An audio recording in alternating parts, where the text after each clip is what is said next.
Hey! Hello! Welcome to our podcast. My name is Hannah. I'm Donovan. And this is My Thing, Your Thing. Yay! So this time it's my thing. Yes. And once again, we are pop culturally relevant. Huzzah! That's right. That was timely as well. Mm-hmm. We're doing an episode about one of my favorite collections of stories in fantasy. It's not one story, it's sort of a collection of stories. Yes.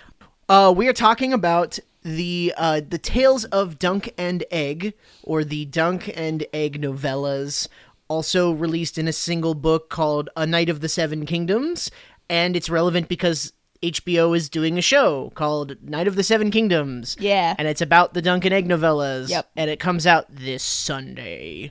Sunday. Wow, really? Oh, okay, cool. Yeah. Did you not? No, I think I knew that. That's why we're doing it right I know now. that's why I knew that it was coming out soon. I just didn't realize it was like this Sunday. Anyway. I plan this shit, Hannah. I swear, I swear, I work hard. That's not me being like mean to you or whatever. It's just the fact that my brain doesn't make connections sometimes. We were just talking about this. That's true. Yeah, okay, fair enough. All right. So, before we talk about these books, I get to like gush about them a little bit, and we talk about kind of some interesting stuff. I'm gonna give a spoiler warning. I'm separating the episode into what I'm calling minor spoiler territory and major spoiler territory. We're going to be talking about spoilers. There's no way to talk about these stories at all if we don't have at least some spoilers. So if you want to watch the show and have nothing spoiled for you, or read the books and have nothing spoiled for you, you're just going to have to leave now. Sorry, nothing I can do about that. But if you don't care about some of like the minor spoilers, and to me minor spoilers is like background of the characters, like the fact that like one character might die or one character might survive into the next book because there are 3 of them, or even like things that you would have found out if you had read or watched Game of Thrones. Yeah, because like this all takes place 90 years before Game of Thrones, before the first Game of Thrones book or the first season of the TV show. Yeah. So like what happens to some of these people. So premise stuff, minor spoilers. We're just going to talk about those. There's no way. I tried to think about a way of talking about it without doing any spoilers, and it didn't work. We'd be talking about it for like 2 minutes. Like, did you like it? It's good. Okay, spoiler territory. Yeah. But at a certain point, we will go into what I'm calling major spoiler territory, and major spoilers is going to be more about like the relevance to the lore, some of the secrets, some of the more in-depth stuff, maybe like some theories that might relate to like bigger things about the main story series, that's going to be sort of in the major spoilers territory. So, if you kind of like are cool with these books, but maybe don't want to know about those things, maybe, leave when we get into major spoiler territory. Yeah. But for now, we'll talk about this guy, and his name is George R. Martin. Oh, that guy. That guy, yeah. So George R. Martin is a nerd. Oh, yeah? He's a really fucking big nerd. I love him, but he's a big fucking nerd. When I say he was a big fucking nerd, I don't just mean like, he's a fantasy author and stuff like that, but he was like an English professor, and he was a full-time writer when he was younger, but he didn't make a ton of money. Like, he didn't have like regular jobs. Yeah. So one of the things that he did to kind of supplement his income when he was in his 20s is he competed in chess tournaments. Yeah. Can you make money competing in chess? I mean, I know that like Magnus Carlsen or whoever probably can, because he's the best at chess that ever there was. But well, I imagine if you are good enough at chess, there are probably chess tournaments that happen all the time that are like grand prize is $1,000. Yeah. And if you do that every couple of weeks, like you can supplement your other job income. Sure, okay, you could probably make some ends meet with that. But a young guy competing in tournaments to kind of make ends meet. Relevant here. He went back to writing after kind of stopping writing for a bit, and then in the 80s, he actually wrote for a couple of TV shows. Namely, he did the Twilight Zone in the 80s. Oh. Yeah, he did the new Twilight Zone. He wrote a few episodes. And he was also a writer and producer for the Beauty and the Beast show in the late 80s. The Ron Perlman one? The Ron Perlman one? Yeah. The cat face one? Wow. Yeah. Wild. Mm-hmm. he was, kind of well known. He wasn't like hugely popular, but he was successful enough and he was fairly well known. And then in the 90s, he started to work on this new series. It would be kind of a gritty, dark medieval fantasy that would take a lot of inspiration from both fantasy and actual history and also historical fiction. Yeah. George R. R. Martin has talked a few times about how he really likes stuff like I, Claudius and the Accursed Kings and stuff like that. But maybe the biggest one, especially the most relevant one to Duncan Egg, is Ivanhoe.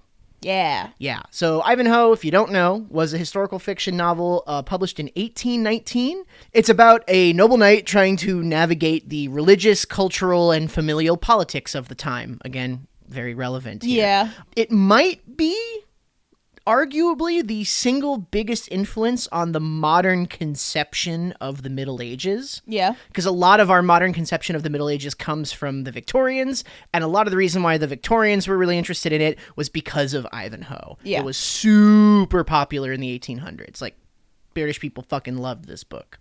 Most importantly, it features a jousting tournament. I won't really go into the plot too much, but the setting of the tournament and the fact that the Crown Prince was at this tournament is relevant. Ah. In 1952, a movie starring Robert and Elizabeth Taylor was released, and it was insanely popular. It made like $10 million worldwide, and it's bright and colorful and full of knights and romance and has a brilliant jousting sequence, and it made a huge impression on one George R. R. Martin. Oh, we're seeing the ripples. But enough about that. Sorry, play the Zach Oyama, but enough about that. The year is 1996, and George Martin, who is already a respected and fairly successful sci-fi and fantasy author, as well as a TV writer and producer, had just released a new book called Game of Thrones, which was going to be a part of a new series called A Song of Ice and Fire.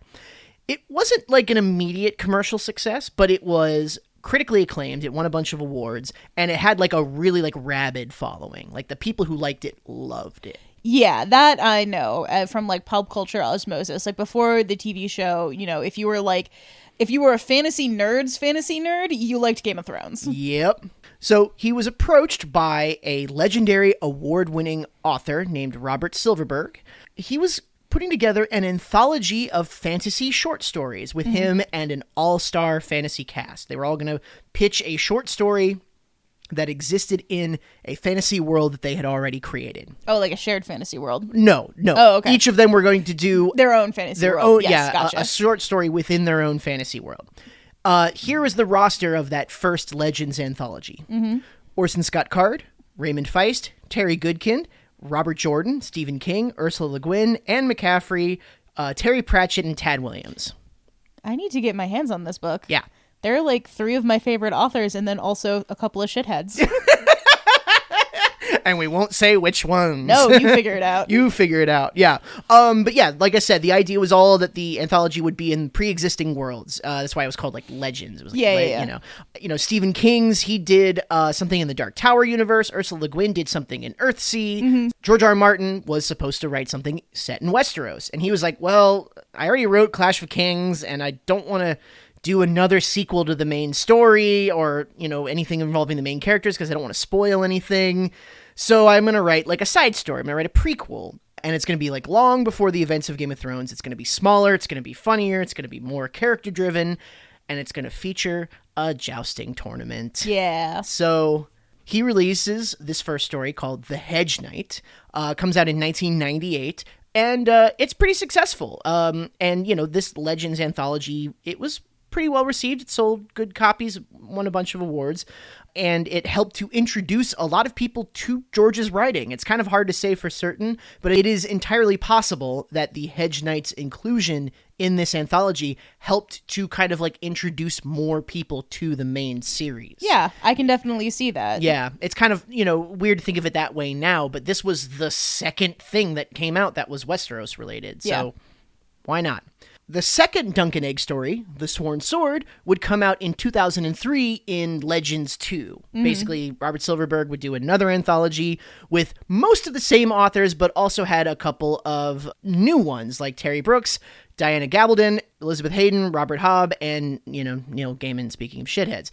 And by this point, the first 3 main novels had all come out, and the series was even more popular. Like, it was definitely, like, more of a pop cultural force. It was a big deal. 7 years later, in 2010, George would release a new anthology of his own called Warriors. Mm-hmm. And this would feature the third Dunk and Egg novella, The Mystery Knight. And he would release the 3 of them together as A Knight of the Seven Kingdoms a couple of years later. What other stories are in the Warriors collection? It's a bunch of other authors as well. Okay. It's a similar kind of anthology. I don't know. Sure, I just wasn't sure if it was like George R. R. Martin wrote a couple of other short stories to go with this novella, or if it was just other people. Okay, gotcha. No. But at this point, the TV series had already kind of gone into production, and Martin was kind of becoming like a big name. This was, 2011 is when Game of Thrones entered the bestseller charts. Like, it hadn't been up until that point. Yeah. Because it had sold well, but it had sold like a slow burn. Like, it didn't sell a lot at once. So far, there are only those 3 stories, Hedge Knight, Sworn Sword, and Mystery Knight. But George Martin says he's going to release more as soon as he's done with Winds of Winter. Any day now. Any day now. Any day now. The 2 main characters are Dunk and Egg, as you might... as the name says. Dunk is a knight, but he's not a noble knight. He's what is called a hedge knight. Unlanded, poor, basically a mercenary. Like, one step above a sellsword. Essentially, kind of. yes. But also not super, because everywhere they go, they're like, oh, hedge knights will, like, just steal from you or, like, take your money and run or whatever. Mm-hmm. Yeah, because, in the history of the world, hedge knights become criminals sometimes because they don't make enough money and they're good at fighting, so they're like, why don't I just take stuff?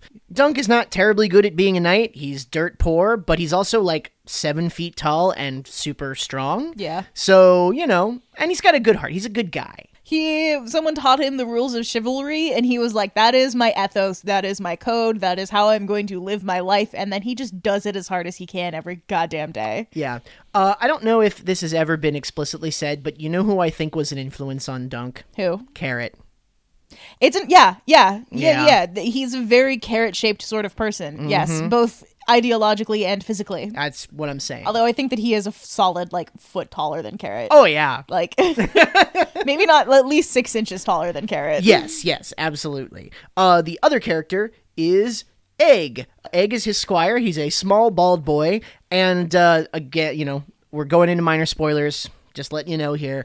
He's also a Targaryen prince. Yeah. He's named Aegon, and Egg is short for Aegon. He is in hiding, kind of. Yeah, he shaves his head to hide his Valyrian heritage because he's got that, like, silver blonde hair or whatever. And he's actually the younger brother of Aemon Targaryen. The Maester who's, like, the mentor to Jon Snow in the Game of Thrones, and he's, like, super old. Yeah, 90 years before... You get where we're coming from here. Yeah. There are threads and they're all connected. Yes. Martin has said that all of his characters are his favorite in one way or another, but that Dunk and Egg are kind of special. And he, to this day, says that he thinks The Hedge Knight is one of the best things he's ever written. I can agree. And I think here's where we're going to go on my little tangent rant about George R. R. Martin and his writing style. Oh, yeah. So I read all of the Game of Thrones novels back in like 2016, 2017, whatever. And I don't think I like them. Which is a wild thing to say. There are elements that I like a lot, and there are things that so deeply annoy me. I have not thought about going back for almost a decade at this point. Yeah. My biggest gripe is with George R. R. Martin and his writing itself. Here's what I remember about Game of Thrones. Is that every single character, and there are 1 million of them, have one thing that has to be brought up every single chapter, and it's extremely annoying to me. So, like, I understand that, like, Bran is a child and his legs are broken, and that's the only thing that he's going to be thinking of. I get it. It's boring for me to read that 800 times in a row. I understand that Sansa is sad because she thought she was going to be a princess and then everything exploded all around her. Yeah. And so many people died and she thinks that she's alone. It's boring for me to read that 800 times in a row. I understand that the whole point of Davos Seaworth is that he is unlucky because he lost his fingers and he keeps his finger bones in a pouch around his neck, and that's where his luck is. And Stannis was so kind to him by not killing him and sending his sons to the wall, and he keeps his finger bones in the pouch around his neck because that's his luck. I understand, George. I was here, George. I read it the last 800 times. George, please. I know about Davos's finger bones. There are very interesting, lovely parts, and there's some really good writing, and then I have to read about Davos's goddamn finger bones for the 400th time. George, I was here. I was here and I was reading it. You don't have to tell me again. It's funny because I love Davos as a character conceptually, but some of his chapters are some of the most boring ones. But that's only because he's not there when interesting things are happening. He's always like the pacing character, where it's like some big thing is happening and it's like, okay, well, we got to check in with Davos to like slow things down. Which is kind of why I really enjoyed the Dunk and Egg novels, is because they are shorter and it's just from Dunk's point of view. Yes. So you don't have to, like, you know, there are some things that are repeated in each novel, like the fact that Dunk was born in Flea Bottom and he's not a landed knight, but like that's normal. That's normal character reminding stuff. You need that stuff, yeah. Yeah.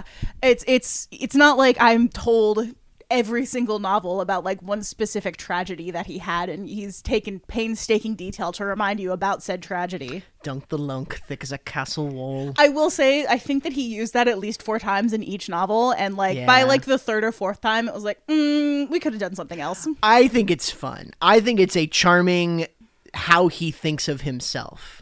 Oh, yeah, absolutely. Yeah. Dunk is very aware of his own limitations and his place in the world, which is one of the things that makes him an interesting character. Yes, his humility. He's a very humble person. And in fact, he's sort of overly humble at times. Like, he thinks of himself as being really stupid. He's not really stupid. He's just not educated. He is not educated at all. And he's like, 19. But that's the whole point of the character. Yes. Yeah. And he's just like a nice young lad. He is. He's a nice young lad, and he's doing the best that he can with the resources that he has, and the resources are almost nothing. Yeah, the resources are that he's tall. Yeah. He is tall, and he has an inherited sword and shield and a couple of horses. Yes. And he does actually utilize those horses pretty well and effectively, especially in the first novel. Thunder, Chestnut, and Sweetfoot. Yeah. Yeah, I remember their names.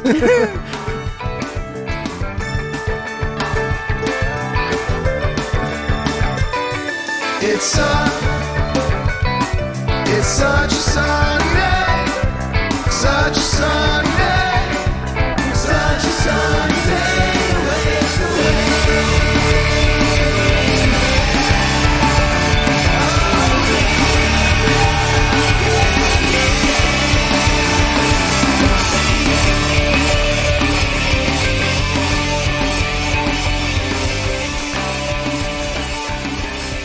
One of the things I kind of wanted to do is, before we talk about the books themselves, I kind of want to talk about generally how they're different from A Song of Ice and Fire.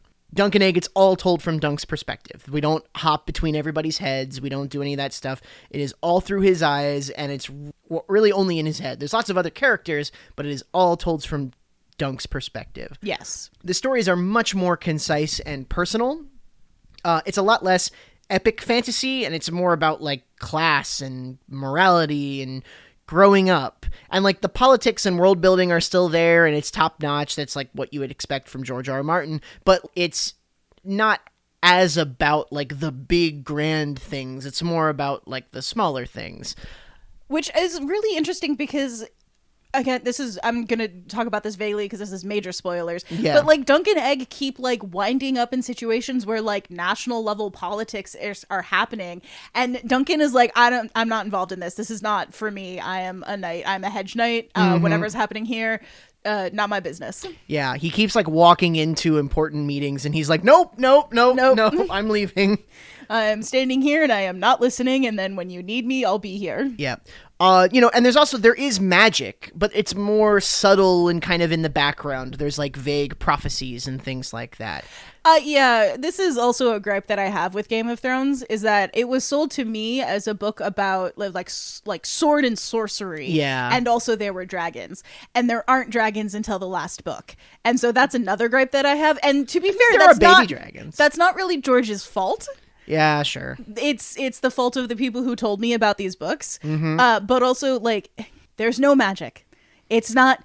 If there might be magic, or it might be people slipping poison into somebody's cups. Who knows? Yeah, and in Dunk and Egg, there is no dragon. Well, I mean, there is a puppet.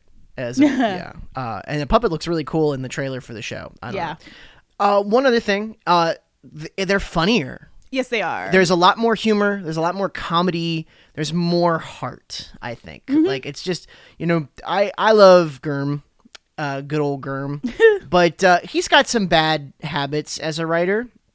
And I think that the Dunk and Egg novellas, because they're shorter and more focused, they sort of make up for those. And there's a lot less of the 4 hours of like, and then there was a feast and we had this food and the banners were this. And it was just like, oh. Everybody was wearing these colors and they had this emblazoned across their chest. Yeah. I wouldn't necessarily call the Dunk and Egg novellas like family friendly, but there are a lot less emphasis on some of the seedier and darker elements of A Song of Ice and Fire as well. Yeah. If those are like, I would generally say like, if you're somebody who read or tried to read the Song of Ice and Fire main series and you were just like, this isn't for me because I don't know, I don't like how many characters there are, I don't like some of the gross stuff that happens in it, you would like Dunk and Egg a lot more, I think. I certainly feel that way, and I do like Dunk and Egg a lot more. Yeah. So, I wouldn't necessarily say they're better than the main series, but honestly, I also like them more. They're more digestible and fun, and they still have all the stuff that, he's good at. Worth a read, even if you didn't enjoy A Song of Ice and Fire. But if you did, then I think you'll enjoy them even the more. Yeah. So, yeah. Now we get to talk about them. Yeah. So, the first one, The Hedge Knight. Uh-huh. Basically, the plot of The Hedge Knight, it starts with Dunk burying his mentor. Yeah. Sir Arlen of Pennytree, the knight that he has squired for basically his entire life since he was a little kid. He's dead, and now Dunk's got to bury him. And then Dunk basically picks up his armor and his sword and swears that he will be a good knight and that he will do what is right and protect the innocent and all that kind of stuff. And then he's like, shit, how do I make money? I guess I could go do a tournament. There's a tournament at Ashford, so I'm going to go there. Maybe I'll win something.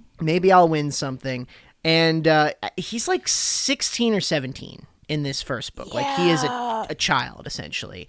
But he's already like almost 7 feet tall. He's already like NBA basketball level, like height and strength. And he shows up and immediately kind of runs afoul of the Targaryens. Yeah. Mm-hmm.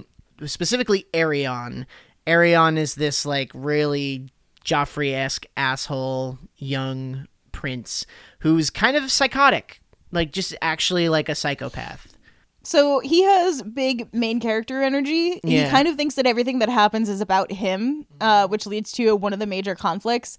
And sometimes it's not about you, guy. Yeah. Sometimes people just like watching a puppet show. Mm-hmm. But on the way, he meets at a tavern this young bald boy. And the young bald boy's like, hey, I'll squire for you. And Dunk's like, I don't need a squire. Go away, you tiny little boy. Well, so he thinks that he is the stable boy, and he thinks that he's the son of the woman who owns the inn. Yeah. And he's like, your mom said you're not allowed to go. You have to stay here. Mm-hmm. Yeah.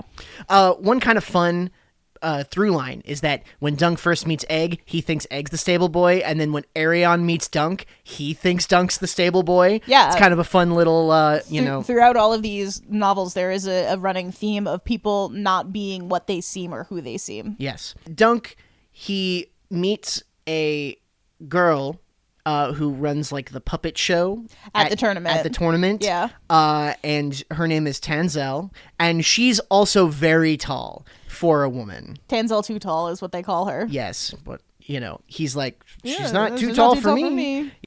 Good on you, Dunk. Like the tall ladies. I am winking at Hannah. You can't see it, but I'm winking. Yeah.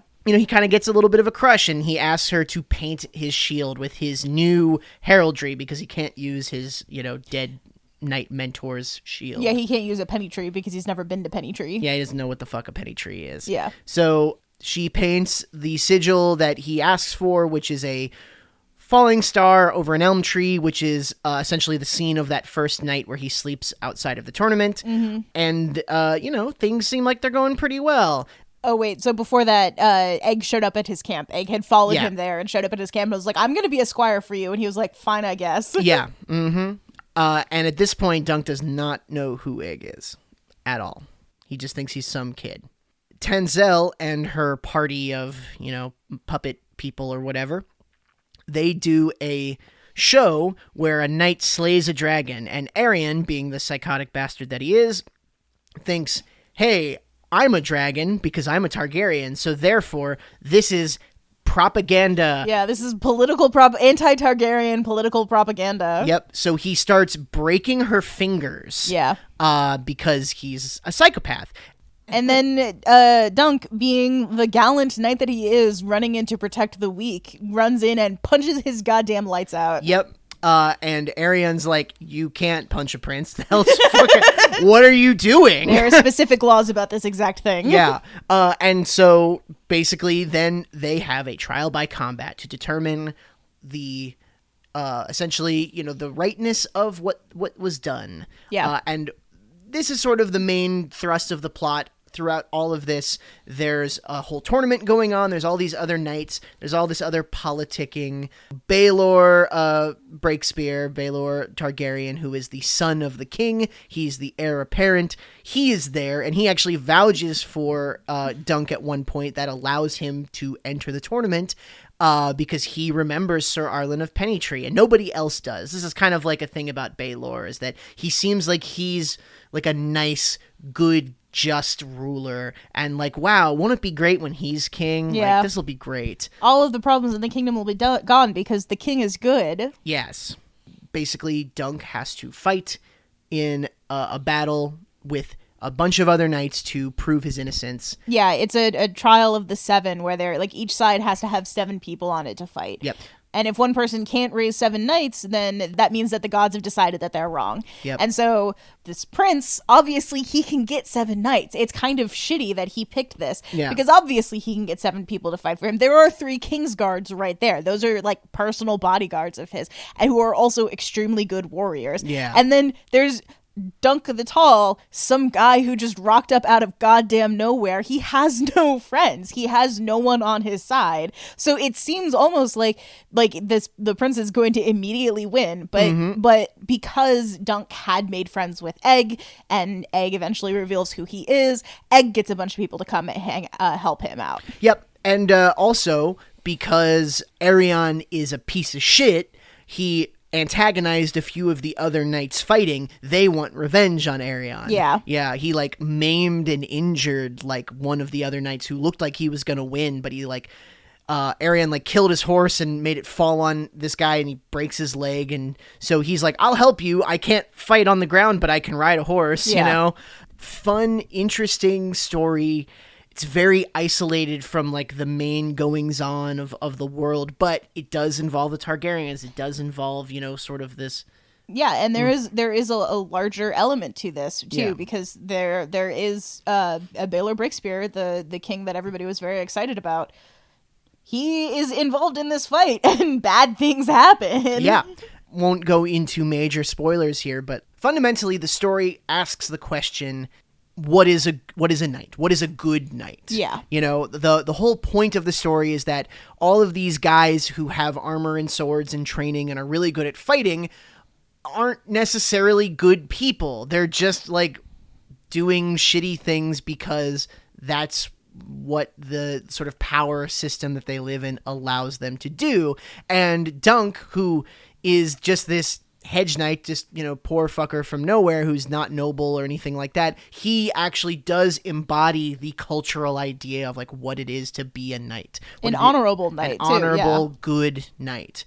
And at the end of the story, when he's trying to convince Egg's father to allow Egg to be his squire, he basically says, like, yeah, if you want Egg to not turn out like a shithead like your other sons, because all of his brothers are shitheads. Except for Aemon, but he's a Meister. He's not here. They're all shitheads. Like, maybe he should travel with me and, like, learn about the world and not live in a big castle and have all of his needs tended to. Yeah, he does say something about, like, maybe if your other sons had spent more nights out underneath the stars on the cold ground instead of in soft beds, they would have turned out different. Yeah. And he just straight up turns around and walks away. Like, he doesn't respond to that, but then, like, yeah, Egg does get to go squire for him. Yeah, Dunk is great.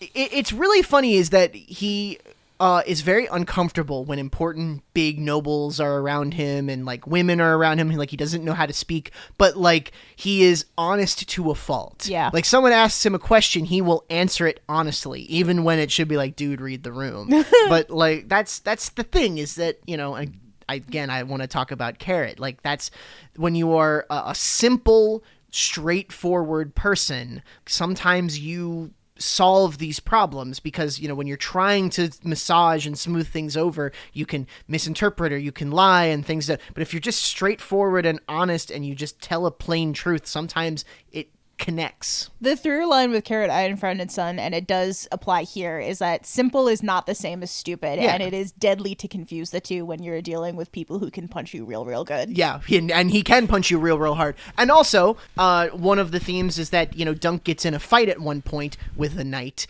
The knight is, like, fancy trained and he's, like, better at a sword and better at jousting, but they get in the mud and then Dunk beats him up because he's like, I grew up in the fucking, like, slums of Flea Bottom. I know how to fight a dirty fight in the mud. Yeah. You know, and I think that's really fun. That's a cool take on that. You know, it's like, I know how to be a better knight than you because I was a shithead poor kid. Which does also kind of go with Captain Vimes, because Captain Vimes was also a shithead poor kid who, like, grew up in close to on the edge of the shades, not in the shades, I think. But, like, yeah, he spent his youth running with various kid street gangs and, like, punching people in the face. Yeah, but, you know, I mean, basically, Flea Bottom is the King's Landing version of the Shades for Meg Morpork. It's the same. It's the same thing. Yeah, every city in the multiverse has the Shades, you know, and a Flea Bottom. So, Hedge Knight, you said that was your favorite? Yeah, I think Hedge Knight's my favorite, and then the third one, the Mystery Knight, and then the second one, which was Sworn Sword. Sworn Sword, yeah. I would say Hedge Knight's my second favorite of the three. But at the same time, it's also, like, the purest. Yes, it is. It is the easiest to distill down into its base elements of what is a knight. It's a person who sticks up for those people who cannot stick up for themselves. Yeah. And you can also really tell that this was written super early in the Song of Ice and Fire series. There are some allusions to greater things that have happened in the world, and in fact, there's one thing, the Blackfire Rebellions, that's going to come up several times and over the course of the Dunk and Egg. Like, they talk about it, but it's like background noise. Although it's interesting, it's not in the Hedge Knight at all. Because George had not come up with that idea when he wrote the Hedge Knight. Oh, interesting. Yeah, he didn't come up with that until later. Kind of a funny thing, because it is a little anachronistic that there's this book that happened 13 years after the first Blackfire Rebellion, and it's never mentioned one time. That's the Hedge Knight. It's I think it's the funniest. I think it's the most, like, pure, distilled, like, very beautiful little story, and all the characters are great, and I'm so excited to see this on TV. I am too, actually. Yeah. The second story is called The Sworn Sword. And this one, it is a little bit more, like, geopolitical kind of stuff happening. Yes. I would argue that the problem with The Sworn Sword, which overall I do still really like. Same. The problem with The Sworn Sword is that you can tell this is like, okay, I need to write a book that describes what the Blackfire Rebellion was 15 years ago. And so a lot of the first, like, half of the story is devoted to lore dumping. Like, it just is. Yeah. That's probably why, like, I mean, I listened to it yesterday, but I kind of remember the least about this. Yeah. You know, if you're somebody who really loves the lore and all the intricacies and all of the, like, the connections and stuff, you might like this one the best. And in fact, whenever I go on, like, the Song of Ice and Fire subreddit and people talk about Dunk and Egg, this is usually the one that people say is the best, which I don't agree with, but I think that's because they're people who really like all of that stuff. Yeah, it's a select pool that has self-selected even smaller. Yeah. And so here's where I'm going to go on rant number 2 about George R. R. Martin's writing style. This is less furious. I don't super enjoy Game of Thrones because I don't super enjoy very complicated fantasy politics. Hannah, you played in my D&D campaign for 2 years. I'm so sorry. Yeah, but I also got to like hit monsters with shit, so that was fun. All right. But like, I spend so much of my goddamn life thinking about how we as real life humans got where we are now and how Ronald Reagan fucked us all so deeply. And various other world events. Yeah. Like, I think about that so much, I don't have space in my brain to think about one lord who pissed another lord off who then inspired some sort of rebellion. That kind of stuff is simply not fun for me to read about, so Game of Thrones is kind of not my cup of tea. Okay. I totally disagree. I know, yeah, that's it's fine that I don't super love it, and it's fine that you do like it, and like we just like different things, and if you love Game of Thrones and you think I'm stupid for not enjoying it, fine. Yeah. I don't know. Write a letter to your senator about it, I guess. Yeah. Especially if you have a really shitty one. God damn. Yeah. It's part of the reason why I wanted to do this episode about Dunk and Egg, because I thought that you would like this better. I do like it better. Yeah. I certainly do, because again, it is a lot smaller and a lot more self-contained. And like there is a bunch of geopolitical nonsense, but it is again the microcosm of it, as opposed to, hey, do you remember 800 pages ago when I mentioned this one guy? Haha, turns out he's super important. Because he's the descendant of some other motherfucker who died 100 years ago, and now he has a claim to the throne. Maybe, or maybe he's not, and we all made it up. Perhaps they're all bastards. We're actually going to talk about that exact thing later. I know, yeah. Anyway, so the premise of the Sworn Sword is that it's been a couple of years since the events of the Hedge Knight, and in that time, Dunk and Egg went to Dorne to fight some pirates. And also maybe find Tenzel, which they were unsuccessful in doing. I don't know why, in my head, I keep thinking her name is like Tilly or Tully Too Tall, as opposed to Tenzel Too Tall, and I don't know why my brain keeps doing that. I don't know why either. It's probably broken. Yes, it is, absolutely. Yeah. Anyway. And in that time when they were in Dorne, a horrible plague happened, and a bunch of, like, people that were in the previous book died. Yeah, so the guy that we thought was going to be the good king, he died, and then a couple of the other people who were like, he probably wouldn't have been as good as Baelor Breakspear, but probably would have been good kings anyway, they also died. Yeah. So now we're down to a guy who does not want to be king and doesn't give a shit about being a king. Yeah. And also the king from the previous one, who we don't meet in that book, but the guy who was king at the time, he's dead now too. Yeah. And so now it's one of his shitty sons or grandsons, I forget exactly which, is king, but he's kind of weak and ineffectual, and like he's just not really like a very active king. So the kingdom is mostly being run by his bastard cousin, whatever, Bloodraven. Trying to keep the fucking Targaryens family lines, I would say straight, but you can't. It's endeavor all on its own. To be fair, they were making it easier for us until recently. Yeah. Gross. So Bloodraven is a character that you might know from the main series. I'm going to just say this connection right now because this is kind of obvious, but Bloodraven becomes the Three-Eyed Crow who Bran learns, magic shit from in the main series. But that's 100 years in the future. At this point, he's just kind of like an evil spy master guy who fought in the Blackfire rebellions on the side of the quote-unquote legitimate Targaryens, and not on the side of Daemon Blackfire, who was the rebel, essentially. And the whole thing about Bloodraven is that he's like magically spying on people, so you never really know if anything he, if you're saying about him, like he might know, he might like have his spies everywhere. He has 1,000 eyes and one, because he lost one of his eyes in that previously mentioned battle, which was the Battle of the Redgrass Field, where the final Battle of the Blackfires ended. A bunch of people died. This is what I'm talking about with, this is the beginning of the Sworn Sword is like, okay, so, all right, it's 15 years ago, and then they have to explain all this stuff, and then we go to now, where Dunk is now serving under a noble called Eustace Osgrey, and Eustace Osgrey is this like old sad man. He's just an old sad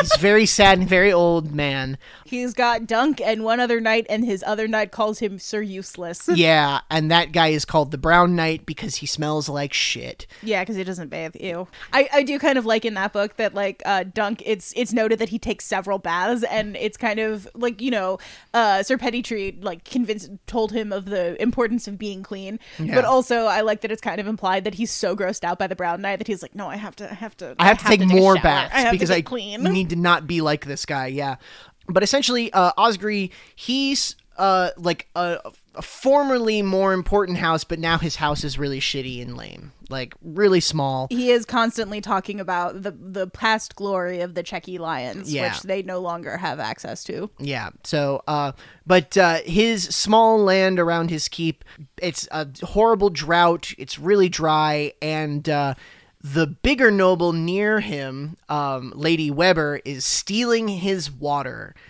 So they can't plant their crops, and the peasants are gonna die. Dunk is like, this is terrible, so he and the other crappy knight go and they ride to some of the peasants under Lady Weber and go like, hey, you need to take this dam down and give us our water back. And they're like, well, the lady said that this is our water, so no. And so the Brown Knight, he cuts one of the peasants like on the face with his sword. Yeah. Like maims him essentially. And Dunk is like, fuck, don't do that. But also like, he's not gonna Yeah, you're supposed stop to be a him. knight. That's a shitty thing to do. Yeah. But also like the Brown Knight doesn't listen to anybody. He doesn't give a shit about anything. Yep. So they go back to Eustace Osgrey and they're like, hey man, this is what happened and this is what's going on. And Osgrey's like, well, you shouldn't have drawn blood because now they're going to want retaliation.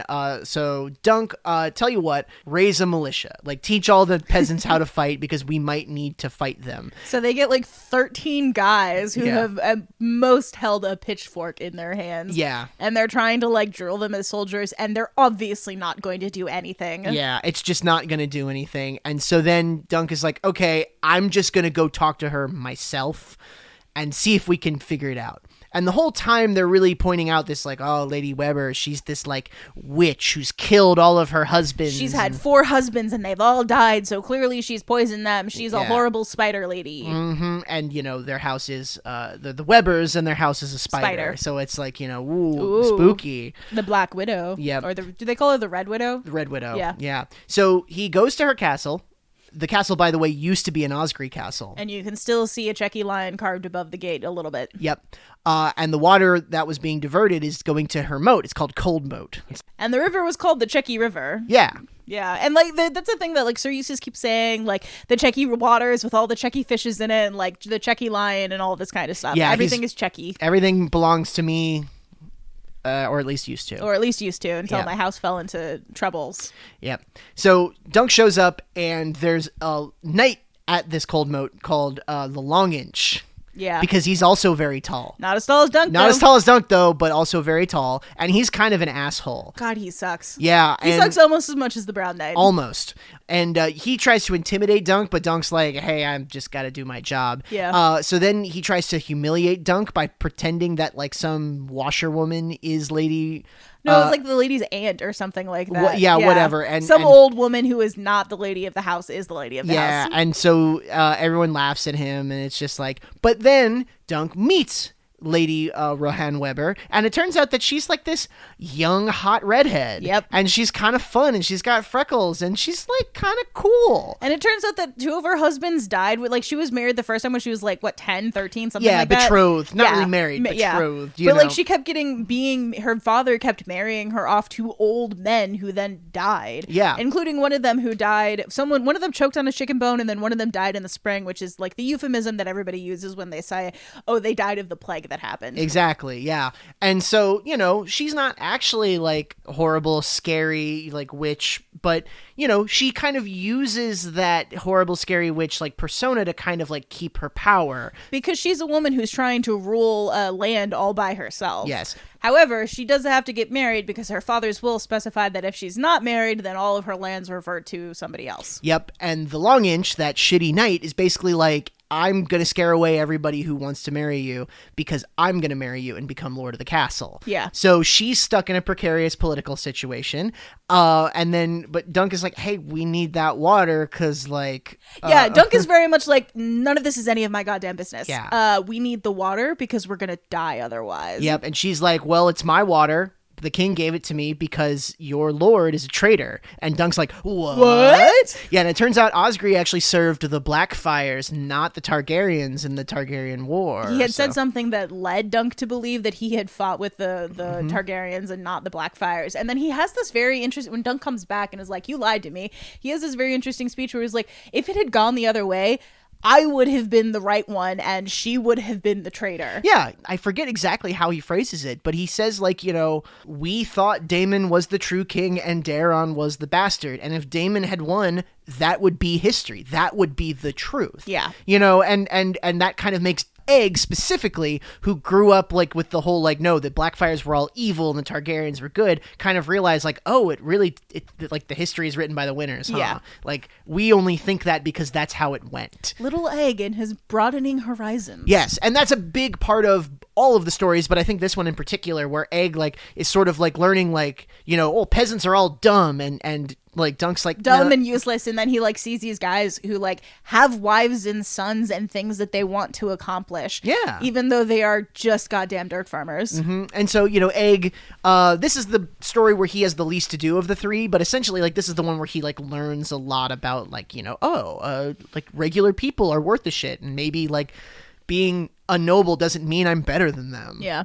We also have the same through line of people kind of misrepresenting who they are, because Sir Eustace kind of led Dunk to believe that he had been on the Targaryen side instead of the Blackfire side. Yeah, but he was actually a Blackfire, and then Egg, he's hiding his, Targaryen, ancestry from people, and like, Rohan is sort of putting on this idea that she's like a witch to scare people away, but actually she's like not like that, so it's all about image and sort of what you truly are. It's a very interesting kind of thing. And so then what happens is that the forest catches fire. And so that's basically in Eustace's lands. And Eustace is like, hey, she's burning my woods. We're going to go fight her now. Because she had said, leave or we will come at you with fire. Was it fire and sword? Fire and sword, yeah. Yeah. But also they had said earlier in the novella that it's a drought. Yeah. There had been several other fires. There's like, the skies over King's Landing were constantly covered in ash because of the fires around. And so this leads to a confrontation of champions where because Dunk's like, well, if our soldiers fight each other, our like peasants are gonna all die. So he's like, I will fight your champion, the Long Inch. And Lady Rohan's like, sure, sounds good. And so they have a battle. As with most battles, Dunk doesn't win, but he survives and the other guy doesn't. Yeah. Which is kind of a classic thing where it's like Dunk doesn't tend to win battles, but he survives them, and then the other guy either dies or loses because of some exigent factor. Yeah. This is like a very common through line with his fights, because he's just like so tough and strong that he's able to survive it. He can't joust, but if you get off of your horse, he's going to hold you down in the mud. Yeah. He's not super great at fighting with sword and shield, but he can, once again, knock you off your horse and then drown you in the goddamn creek. Like he's okay with a sword. He's just not good at jousting or like riding on horses. Mounted fighting, not his style. He needs you on the ground where he can use his height advantage. Yeah, exactly. And then he gets knocked out from this fight, and when he wakes up, the situation is resolved. We'll leave that for the major spoilers section, but the situation is resolved, and it's resolved in a very interesting way. Sure. And as he's leaving, Lady Rohan is basically like, hey, I'll give you this horse. Fine Dornish bred horse, Yeah. and you'd need a good horse, because also his horse died. His horse, yeah. And basically Dunk is like, no, the horse is too good for me. I'm just a lowly hedge knight. And like, he and Rohan were kind of flirting at one point, and obviously like she can't marry him because he's a peasant, and obviously, I mean, he's a knight, but he's, lowborn, and she's like a noble, but like, they have some chemistry, and Rohan's like, okay, well, I'll give you a lock of my hair, and then they like kiss for a minute. Oh, she doesn't say I'll give you a lock of my hair. She kisses, and he just cuts her braid off and takes Yeah, that's it. right. Yeah, and it's a fun and interesting scene. Yeah. Yeah. But we'll talk a little bit more about that. But that one's the one that's the most, I think, politically complex. Yeah. Yeah, but okay, so I think that the third one is the most politically complex for reasons that we will get to when we get there. Sure. But I think it is also a little bit more straightforward. Yeah. Because this one, like, the political complexities are like a step removed. Yeah. It is not so much, there is a king or a lord or something doing something. It's like, your dad and my uncle or whatever.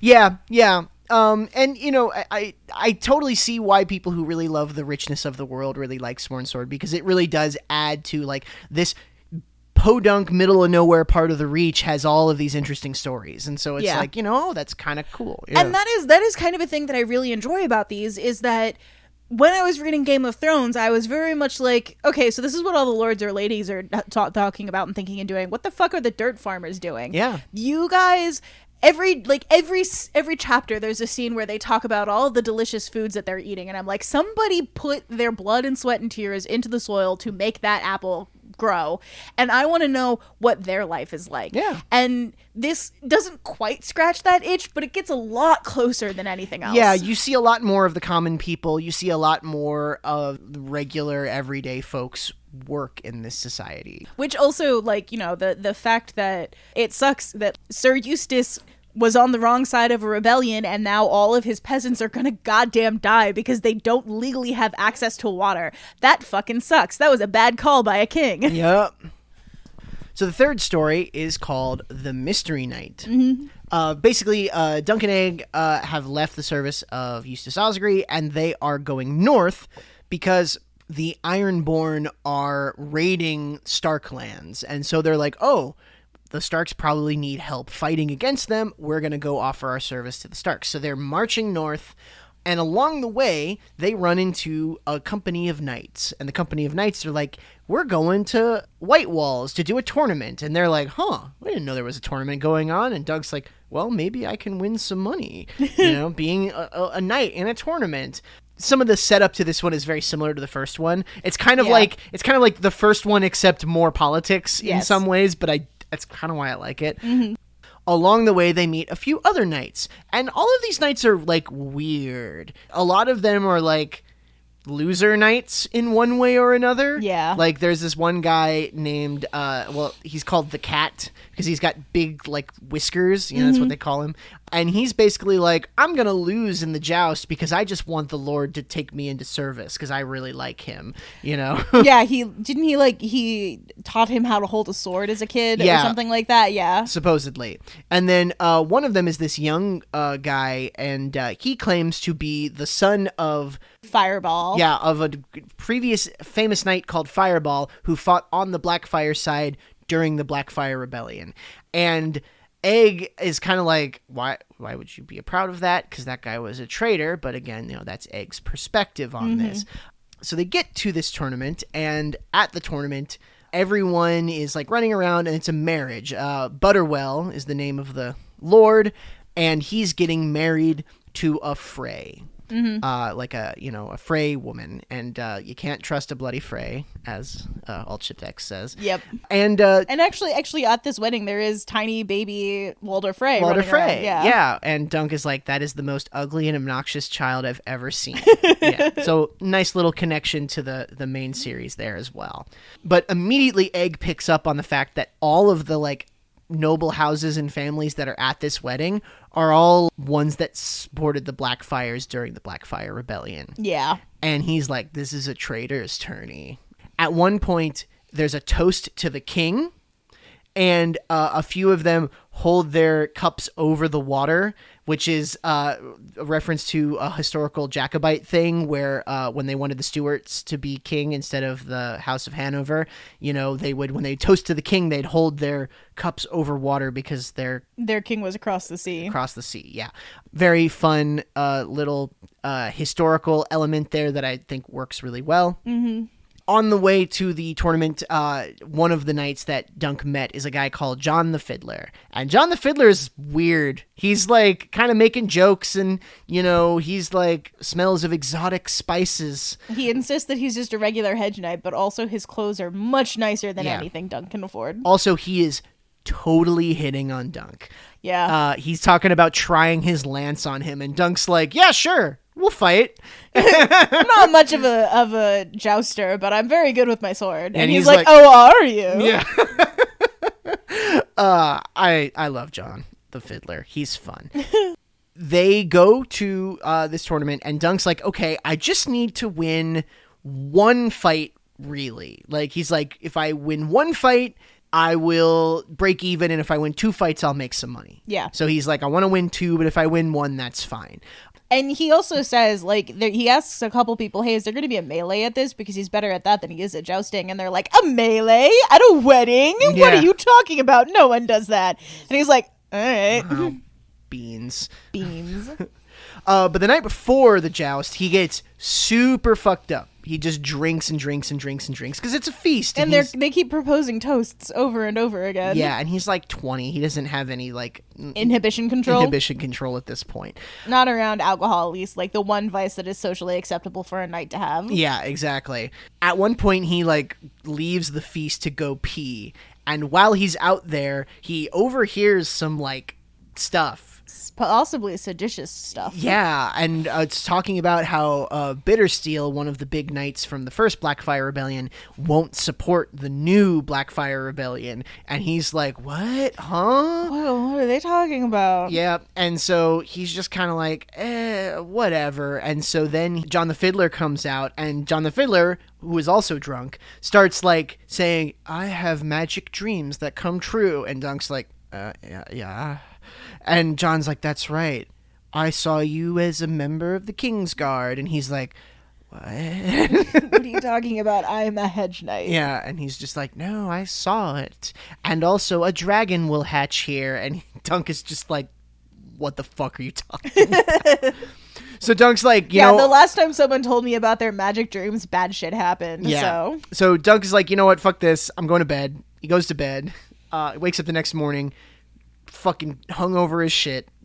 Okay, he is very hungover, and it is hot as hell because it's summer. Yeah. And they don't know that the best way to cure hangovers is by drinking a lot of water because you are dehydrated. Yeah. And that sounds like actual hell to me. Yeah. Like, I would hate that. I'd hate it. Yeah. So he is like, well, I just gotta win one fight, and I'm gonna fight this guy named Uthor the Snail. How hard can he be?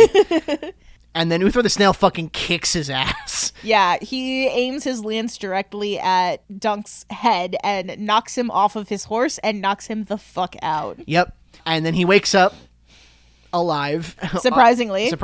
Everyone is surprised that Dunk is alive. Part of the rules is that, you know, if you lose, you have to give your horse and armor to the other guy who beat you, and then you have to ransom them back. Essentially, you have to pay him money, or he gets to keep it.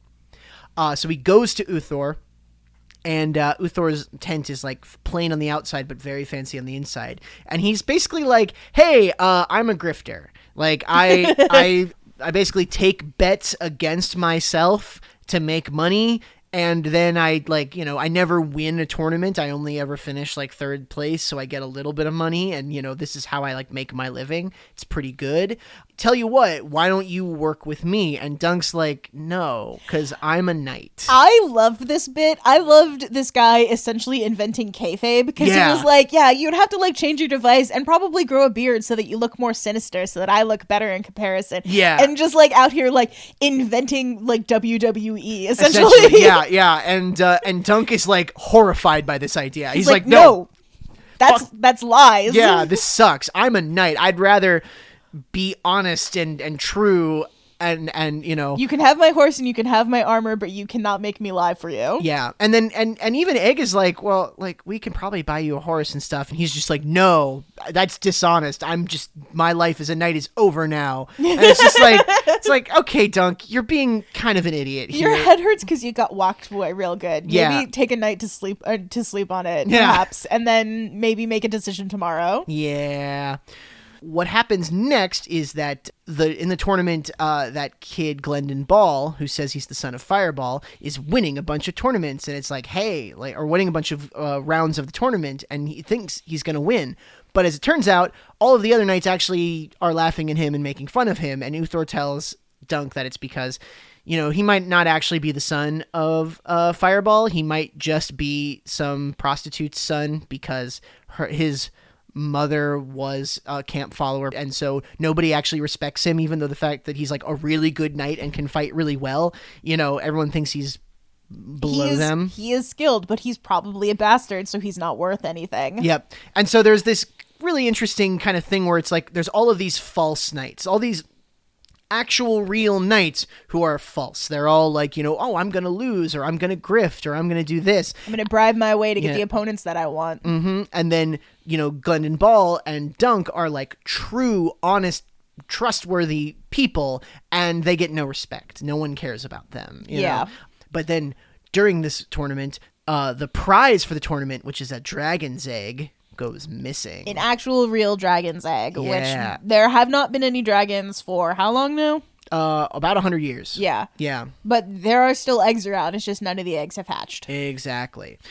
Basically, everyone's freaking out. Like, who stole it? They accuse Glendon Ball of stealing it, and he didn't, but they take him to the dungeons and they torture him. Yeah, Dunk points out several times he was at the tourney all day long. How could he have stolen it? Yeah. And they're all like, oh, but he's a bastard. He must have stolen it. He must have stolen it, yeah. And there's even a bit where Egg is like, the maesters told me that like all bastards are like bad and untrustworthy. And Dunk is like, there's a pretty solid chance I'm a bastard. Yeah. Like, I don't know who either of my parents were. I don't know if they were married when they had me. Probably not. Probably they weren't. Yeah. And then during this, our egg also goes missing. Uh-oh. Yeah, and he's just like, oh no, what's going on? Well, so Dunk is desperately trying to find Egg, and he gets, someone tells him, oh, I think I know where he is.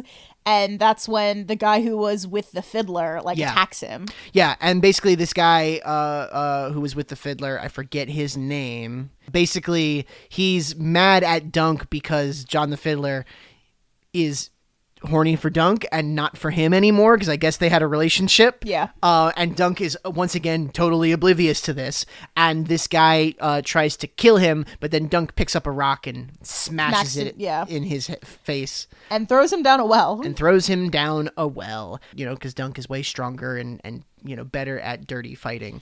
And then there's this other guy, the Plum Knight, who had been hanging around the night before, and he comes by to help Dunk, and he's like, he tries to hint at where Egg is, but his hints aren't good. Dunk can't figure them out. So he's like, just tell me where he is, And he's like, oh, he's in the Sept.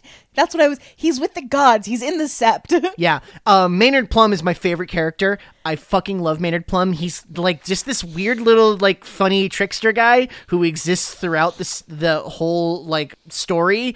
And this scene is great because he's just like, hey, Dunk, take the money and run. And and Dunk's like, I'm not going to do that. I have to save Egg. And he's just like, all right, Plum is just a really fun little character. Who then after this kind of disappears from the story, but somebody else shows up. Yeah, exactly. So yeah, Dunk goes and finds Egg in the Sept, and this is where Butterwell, is that his name? Lord Butterwell is. He's like, I didn't want to do a rebellion, but they're trying to do a rebellion, please help me. Yes. So it turns out that John the Fiddler is actually Daemon Blackfire II. He is the son of Daemon Blackfire, and this is trying to get the supporters together for a second Blackfire rebellion. And Daemon had a dream where an egg would hatch at the tournament. And so he thinks literally this dragon egg is going to hatch, and he's going to have a dragon and get to be king. Yes. But as all prophecies in this fucking series go, it's more of a metaphorical dragon. Yeah. And I will say, I love you, Germ. George R. Martin. George Martin. Yeah. I love you, Jarton, but an egg hatching at the tournament, and it's like, well, Egg is more confident now, is one of the weakest payoffs to a yeah, it kind of sucks. It's not great. I get what you're trying to do, but it's not my favorite. It's bad. Yeah, I don't like that. But Egg does kind of take the sort of situation under control, and he's like, I'm Aegon Targaryen, and I've had this whole thing figured out from the beginning. It's kind of fun. And then he lies, and he's like, there's an army marching towards us right now. And they're you all better lay down your arms. And they're all like, that's bullshit. And then there actually is one. Whoops.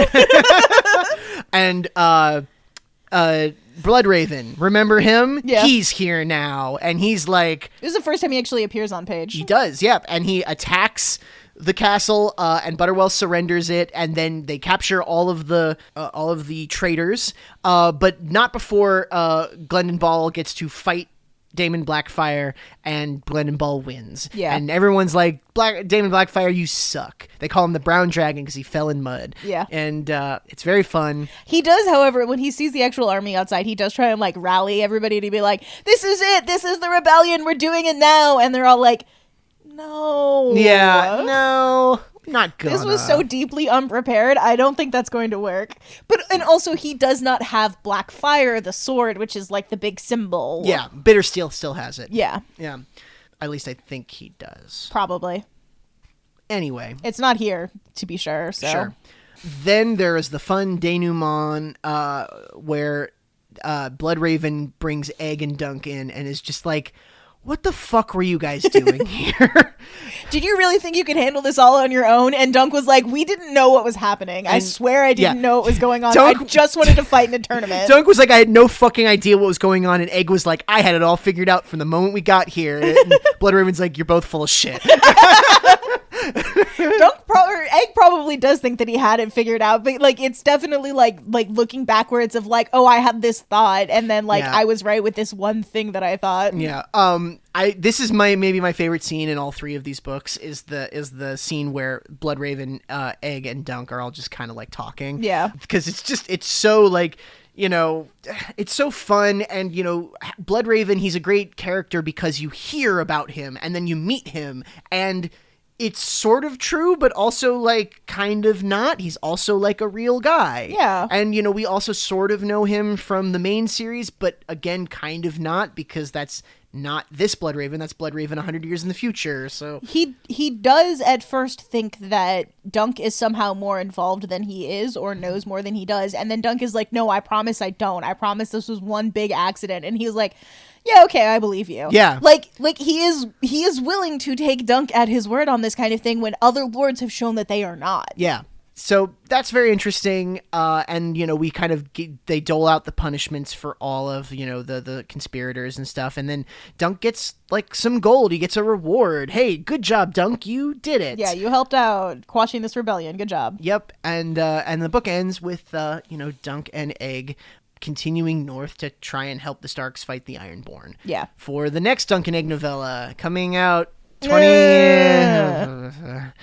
I do, however, like towards the end, somebody says, like, someone accuses him of stealing the dragon egg or something, and he has this line where he's like, it does not do good to mess with dragons or their eggs. And it's like, hey, guy, I believe you that you believe that, but also, hey, guy, you literally have egg. Like, you literally have egg, and you're constantly messing with the dragons. Perhaps take your own advice, or don't. There's some evidence that shit works out pretty good for him at some point, so. Yeah. So, at this point, I think we are going to go into major spoiler territory.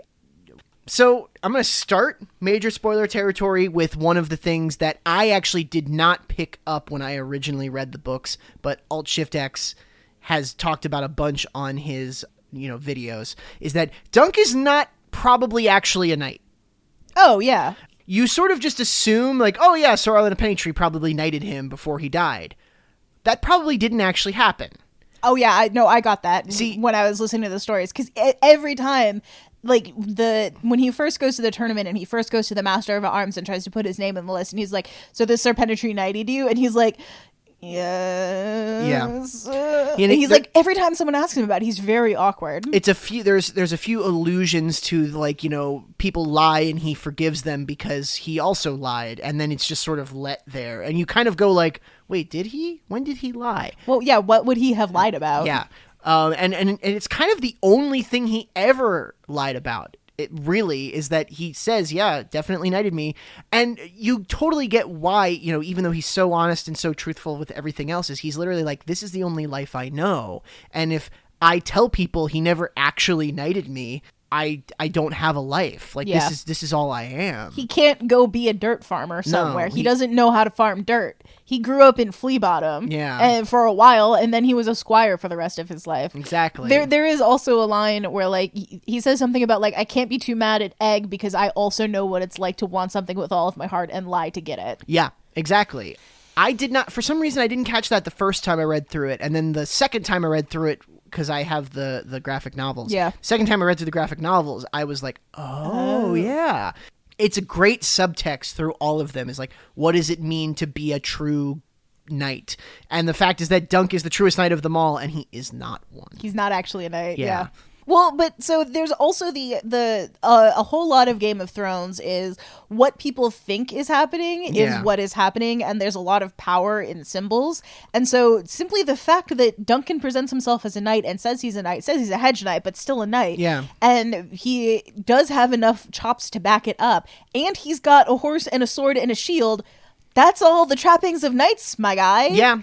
Sure, you have to take the oath or whatever, but like, does it matter that much at the end of the day? It is the riddle that Varys says in the main series. You know, he's just like, who holds power? Is it a priest? Is it a king? Is it a man with a sword? And the answer is, it's all an illusion. It's all whatever you think is real. Yeah. That's who has the power. And yeah, I think it's very interesting. Yeah. Just really fun, interesting subtext that if you didn't catch the first time, like, makes everything else more interesting. And then if you did catch it, like, it's just really interesting to read through it with that thought in the back of your head. Another major spoiler for the world is that Aegon eventually becomes king. He becomes king. And Dunk is the Lord Commander of his Kingsguard when we get to that point. Yeah. It's really cool. This is hinted by Daemon Blackfyre II. He sees Dunk as a member of the Kingsguard. And in the history, Aegon V, Egg, he like gives the small folk like new rights and legal protections, and it's heavily implied that it's because of his travels with Dunk that he learned to care and respect regular people. Yeah. You know, and that's a really cool idea. I love that. There's so often that like, you know, people in power don't understand the lives of the small folk and how law that they might pass to raise taxes will then affect the lives of small folk. Exactly. And the fact that Egg got to like walk amongst the dirt farmers and see how one bad call about a creek is going to ruin the lives of dozens of people, like, I think that is really cool and gave him really great perspective to then be a better, more effective king. Yeah.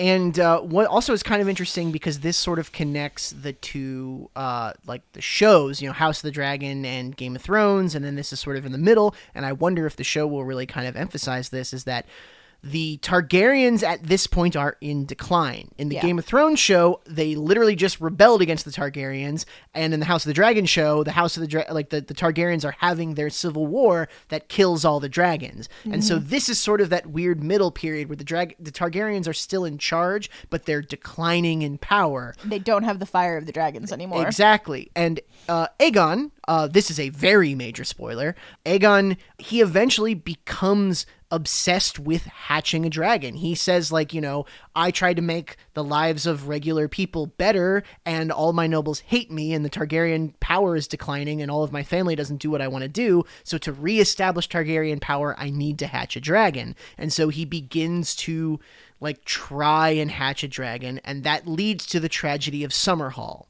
Summerhall is like a big, scary, horrible thing that happens. A bunch of people die. A lot of people die, and very little is known about how it happens, but it's believed that both Dunk and Egg do eventually die in the tragedy of Summerhall. Yeah.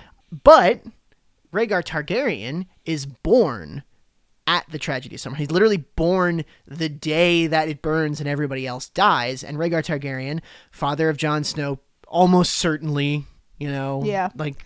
Not confirmed in the books. It's in the show. R plus L absolutely equals J. If it doesn't, then none of the story makes any fucking sense. And, you know, it's a very important thing that creates the main plot line. Like, if Summerhall doesn't happen, then maybe, you know, the prince that was promised and the, you know, last hero or whatever, that doesn't happen, you know, so... There is a bit in the very first novella where... Because he had punched a prince, Dunk's foot is supposed to be cut off, and that's when the trial by 7 happens. Yeah. And a bunch of people die, including the crown prince, basically. Yeah. Again, we're in major spoiler territory. Sorry, folks. His brother, at the end, comes to Dunk and is like, what possible reason could the gods have to keep you alive and kill my brother? Like, why could this have been a good thing? And Dunk says, perhaps there is a day when I'm going to need my foot to save the kingdom. Yeah. And it's entirely possible that that is something that happens. And it's impossible that it's something that happens at Summerhall. Yep. It'll be really interesting if there are ever any more Dunk and Egg novellas, if we get to that, or if the show catches up, because supposedly George R. R. Martin talked to the showrunner, and the showrunner is like, hey, if we do more seasons after those first 3, you know, maybe we'll continue. And George is like, well, even if I don't have books, here's what happens in them. Yeah. They did already have this conversation, apparently. It's heavily implied that Brienne is maybe a descendant of Dunk. They have a lot of parallel story connections, and Brienne has a moment where she thinks about a shield that she saw in her father's armory, which matches the description of Dunk's shield. So, you know... And their story is similar, and the big question is, what does it mean to be a knight? Yeah, exactly. And Brienne, like him, is not truly a knight, but she basically is a knight. Yeah. So, you know, that's also very interesting. Another connection to the main story. At the end of the Hedge Knight, we kind of alluded to it. Baelor breaks spear. You know, he's the crown prince. He basically saves Dunk by fighting in the Trial of Seven with him. And then Maekar, who is Egg's father and Baelor's brother, swings his mace and kills him. He doesn't immediately die. He breaks the back of Baelor's skull, and when he takes his helmet off, his brain falls out. Yeah, gross. Ugh. Super gross. Super gross. One of the grossest things that happens in any of the Game of Thrones books, and even though like this one is like much more lighthearted, that's a super gross thing that happens. Ugh. But an emotional gut punch, like a huge, Absolutely, yeah. like really, really like, you know, it's a great story because it feels like it's going to end on a happy note, and it's just like, gosh, and then, you know, after the fight's over, it's just like, well, this guy's dead, and this guy's dead. Well, you're okay, right? As we were getting to the end, I was like, wait, okay, so he won, and everything's good, and everybody's happy? George R. R. Martin, what are you doing? Oh. No. I knew you couldn't have a full happy ending there, Germ. Yep. So, you know, that's a gut punch of an ending, and I think it really kind of fits in. I love the part where Dunk talks to his son Valar, and basically Valar is just like, Why did this happen? What, you know, my father could have been king. He could have been a great king. He was a good guy, and then he died for you. For you. Why? And that scene is really interesting. I'm really looking forward to it in the show because I love the line where Dunk basically says like, "Hey, I'm sorry. Like, you know, he was a great man," and Valar's like, don't fucking talk to me. Like, Yeah. you know, he's just like, be gone with you. Yeah. And I love that because that is a very realistic thing for somebody to say, where it was just sort of like, I don't want your pity. Like, Yeah. fuck off. Your words mean nothing to me. Leave before I have your tongue cut out. Yeah, exactly. It's a great scene. The Sworn Sword, you know, the resolution to the Sworn Sword, basically when Dunk wakes up, Lady Rohan Weber and Eustace Osgrey get married. Yay! And basically it's like, well, Lady Weber gets to keep her castle. Eustace Osgrey gets to get his castle that he used to have back. He's probably going to die way before she does because he's way older. But she's going to be married on the anniversary of her father's death, which means that she gets to keep her title and lands, and also that guy's dead, so she's not being pressured to marry him anymore. Dunk was able to kill the Long Inch, and so, you know, like, everything got saved. And there is an argument to be made. Yeah.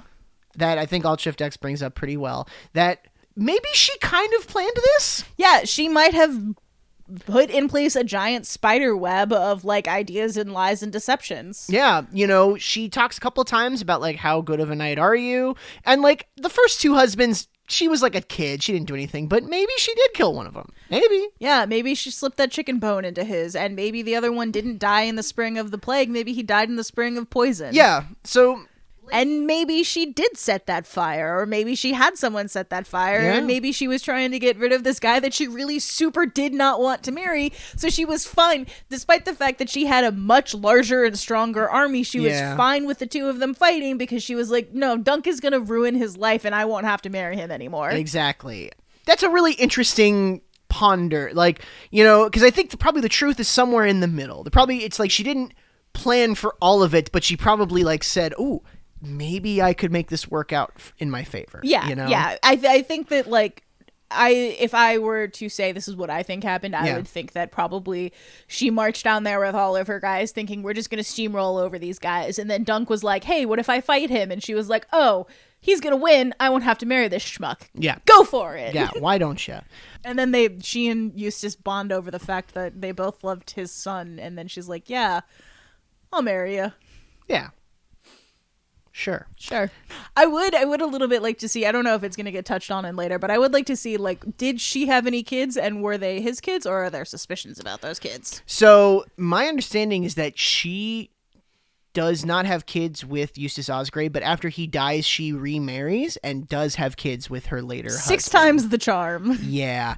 Her later husband is a Lannister. Oh. And in fact, she is the great-grandmother of Tyrion, I believe, and Cersei and Jaime. Mm-hmm. So, like, you know, yeah, she's related to the main series, guys. It all connects. It all connects. Like, there are actually about 12 people in the entire world. Yeah, it's wild. You know, people talk about world shrinking, and I normally am against that, but, like, when you're doing a prequel, I think it kind of works, because it's like, you know... You want it to tie into the main story. Yeah. And then the Mystery Knight. So, you know, everything about the Mystery Knight's pretty tied up in a bow. Except, who's that Maynard Plum guy? Yeah. It is very heavily implied, and I don't even think it's a question. Maynard Plump is definitely Bloodraven. Yep. Like 100%. They talk about he wears a moonstone brooch, and if you look at him too closely, his face is weird. His face is weird.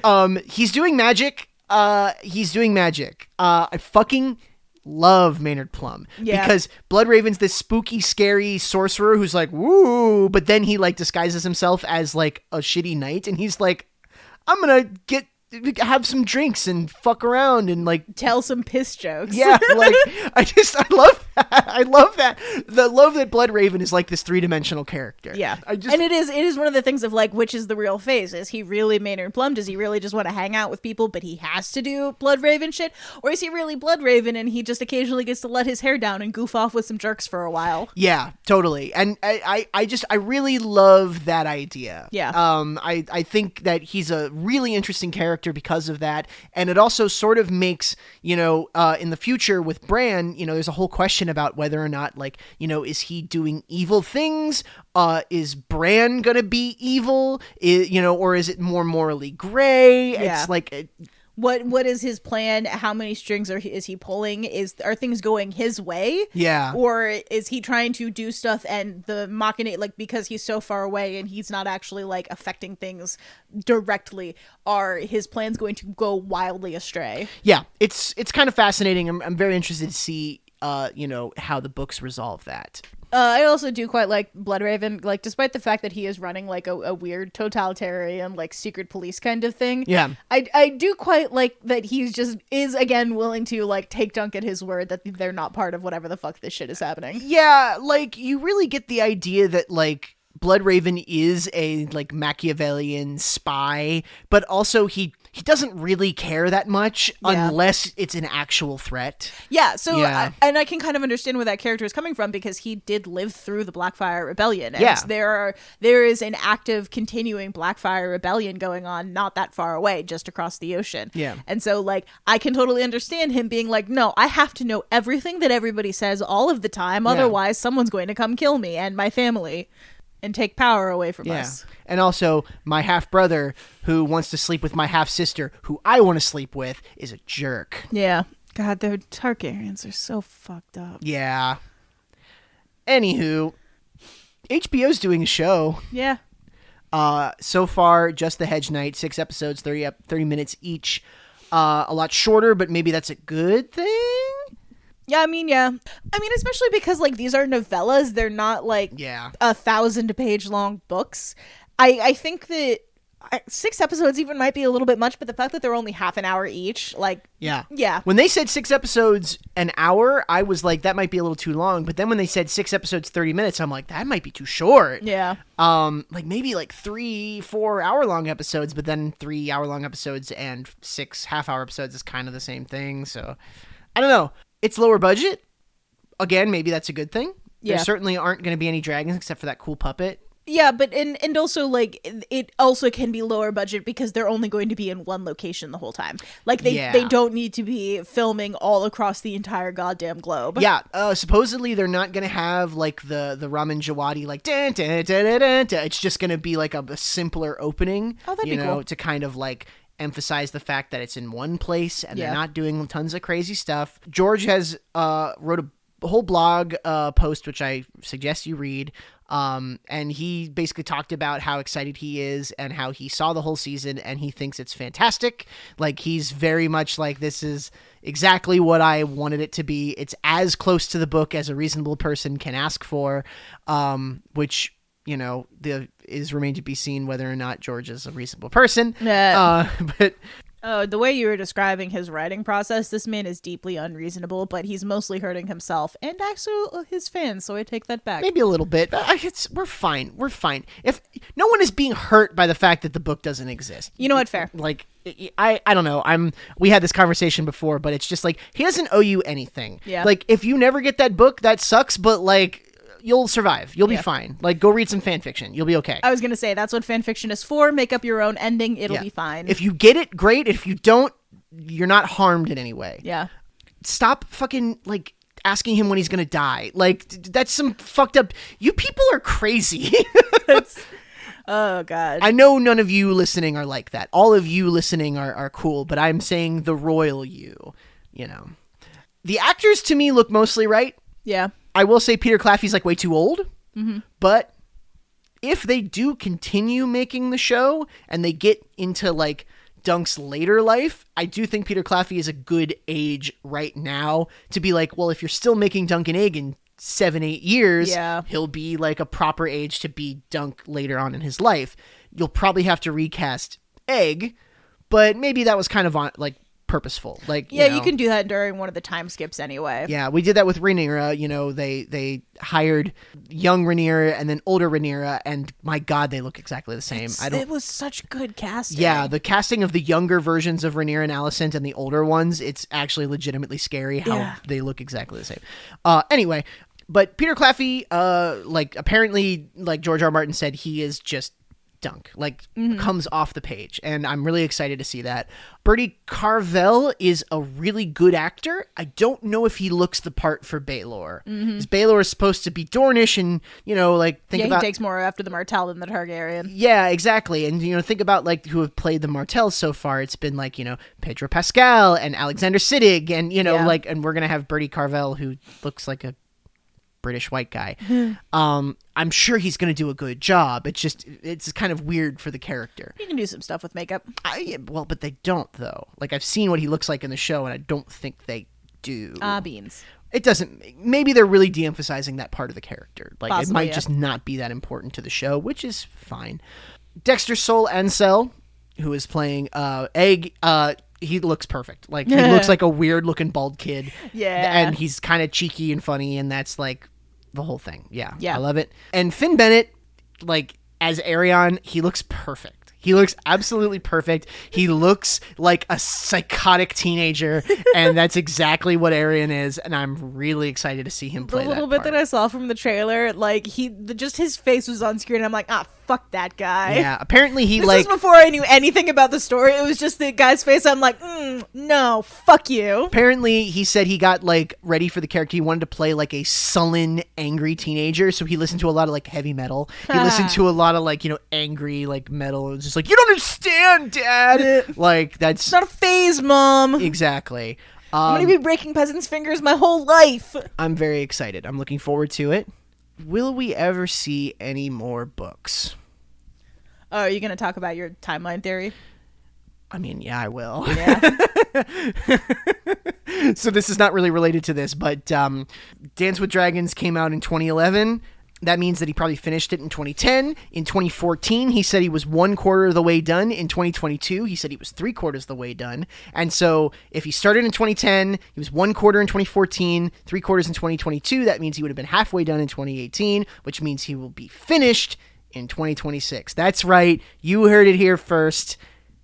George R. R. Martin's going to be done with Winds of Winter in 2026. You'll see it next year in 2027. And also, because I'm saying it in this podcast, it will happen. Because every time we talk about something in this podcast, like there's an immediate follow-up. Like Superchunk released a new album after the Superchunk episode. Fuck, what else? Someone died that we talked about. I don't remember exactly. Oh, we talked about Marble Hornets, and then Marble Hornets came out with a new season after we were done talking about Marble Hornets. Yep. So I don't know what to tell you other than that.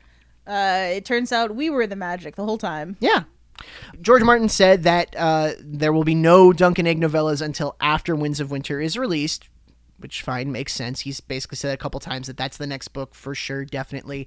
Nothing else is coming out before that. Supposedly, a fourth Dunk and Egg novella was basically already done in like 2011. He was going to release it with another anthology. This one was called Dangerous Women, but he, I guess, sort of postponed it because like the show was coming out and he didn't want to like distract from it. So instead he basically like took some of the stuff that would be in Fire and Blood about like Rhaenyra and Alicent, stuff that like House of the Dragon is based on, and put that in that book. Maybe if Winds of Winter is released, we'll see a Dunk and Egg novella shortly thereafter. Maybe, supposedly, possibly. It will be a feast for fans. A feast for... Oh, God. But that's probably it. I don't think we'll ever see any more than that. We might see Winds of Winter. We might see one more Dunk and Egg novella. We might see Fire and Blood Part 2. But, like, we're never seeing Dream of Spring. I'm sorry. I'm just saying it right now. We're never seeing Dream of Spring. Unless George R. R. Martin does get to a point where he's like, I'll let somebody else finish it. We're never seeing Dream of Spring. We're never seeing any more Dunk and Egg novellas. Hopefully the show goes as good and does it. I don't know. But yeah, don't be a fucking weirdo and tell him about how he's going to die. Don't be a fucking weirdo and ask him to let someone else finish the novel when he dies. What the shit is wrong with you? That's just a psychopathic thing. And like, it's not even necessarily bad to ask the question, except he's been asked a million times. But like the first time somebody asked and said, hey, do you have plans that if something happens, someone else might finish it? And if he said no, you go, thank you very much. And don't ask him again, you fucking weirdos. So before Donovan explained to me how George R. R. Martin writes his books, I thought that perhaps both of the last two books were either completely done or mostly done, and he was just going to wait it out and release them after he died because he didn't want to deal with any of this fan bullshit anymore. Donovan then explained to me how he writes these books, and I no longer think that A Dream of Spring is completely done. That's insane, the thing that he does. Don't do that. But I personally don't care anymore. And I'm very sorry if not getting the last Game of Thrones book is going to make you feel sad. I understand. I get it. There are things that I enjoy that will never be finished because the person who made them is dead, and it sucks. Yeah. But life goes on, and it'll be okay, I promise you. Worse things have happened to better people, and we'll all live. We'll all continue living. However, a little bit, George R. R. Martin has said this, and I would super duper love it if what's the next one that's coming out? Winds of Winter. Winds of Winter. If Winds of Winter came out and it was a whole book and everybody loved it and it was great, and then he died, and there was a note in his will that said, A Dream of Spring, and it was this text: a meteor hits and everybody dies. The end. Goodbye forever. That would be good. That'd make me laugh so hard. Yeah. The Doom of Valeria came back and everybody died in, 1400 volcano explosions. Goodbye forever. All right. Well, this is a really long episode. Oh, yeah. I mean, it's Game of Thrones. It's got to be a long one. It's very epic. Anyway, I'm Donovan. I'm Hannah. I hope everyone can survive the winds of winter that you are dealing with right now, and that you can maybe dream of a spring where the world is better than it is right now.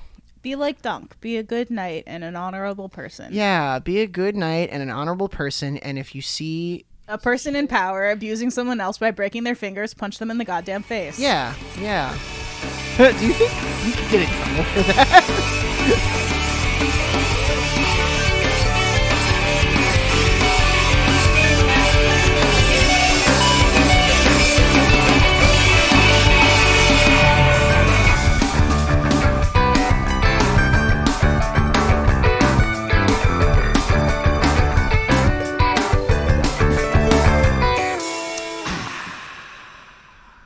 Thanks for listening. You can find us at mythingyourthing.com or at mythingyourthingpod on social media. Thanks to RK Maroon for letting us use their song Macaroni Art from the EP You Can't Eat Horses. You can get it at rkmaroon.bandcamp.com. If you have a thing you think we should talk about, email us at mythingyourthingpod@gmail.com, and maybe that could be our thing.